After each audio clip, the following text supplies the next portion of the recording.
Aeroplane போகுது, flight பறக்குது, helicopter பறக்குது, மேகங்கள் போகிறது. இந்த வானத்தை நாம் பார்க்கிறோம். அது முதலாம் வானமா இருக்கிறது. ரெண்டாவது எபேசியர் 6ஆம் அதிகாரம் 11-12 வாசிக்கும். நீங்கள் பிசாசின் தந்திரங்களோடு எதிர்த்து நிற்க திராணியுள்ளவர்கள் ஆகும்படி தேவனுடைய சர்வாயுத வர்க்கத்தையும் தரித்துக் கொள்ளுங்கள். ஏனெனில் மாம்சத்தோடும் இரத்தத்தோடும் அல்ல, துரைத்தனங்களோடும் அதிகாரங்களோடும் இப்பிரபஞ்சத்தின் அந்தகார லோகாதிபதிகளோடும் வான மண்டலங்களில் உள்ள பொல்லாத ஆவிகளின் சேனைகளோடும் நமக்கு போராட்டம் உண்டு. நல்லா கவனிச்சுக்கங்க. இந்த காரியங்களை அப்போஸ்தலன் பவுல் எபேசு சபைக்கு சொல்லி தரும்போது வான மண்டலங்கள், அப்ப நாம கவனிக்கிறோம், பிசாசும் அதனுடைய சேனைகளும் அந்த 2வது வானத்துல இருக்கிறது. கர்த்தருக்கு ஸ்தோத்திரம். முதல் நாம பார்க்கிற வானம், அதுக்கடுத்து 2வது வானம். அந்த வானத்தை குறித்து தான் இங்கே எபேசு சபைக்கு 6ஆம் அதிகாரம் 12ஆம் வசனத்துல பவுல் சொல்லுகிறார். அதே போலதான் 2 கொரிந்தியர் 12:2 வாசிக்கிறோம்.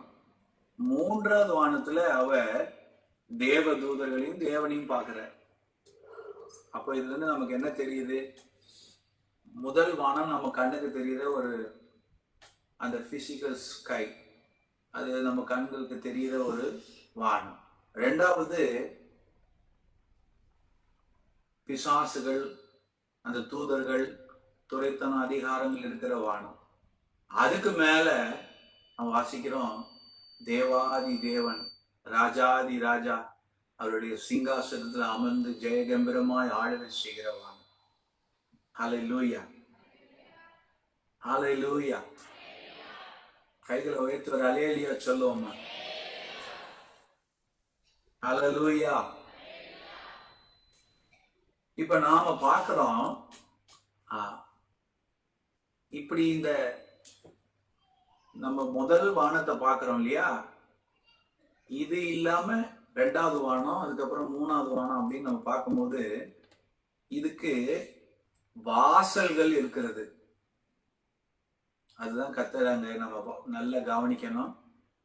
அதுக்கு வாசல்கள் இருக்குது. கர்த்தருக்கு ஸ்தோத்திரம். இந்த முதல் வானம் பூமி, 2வது வானம் அதுக்கு ஒரு வாசல் இருக்கிறது, 3வது வானம் அதுக்கும் ஒரு வாசல் இருக்கு. வாசல்னு போடல, வாசல்கள் இருக்கிறது. நிறைய கேட்ஸ் இருக்கு.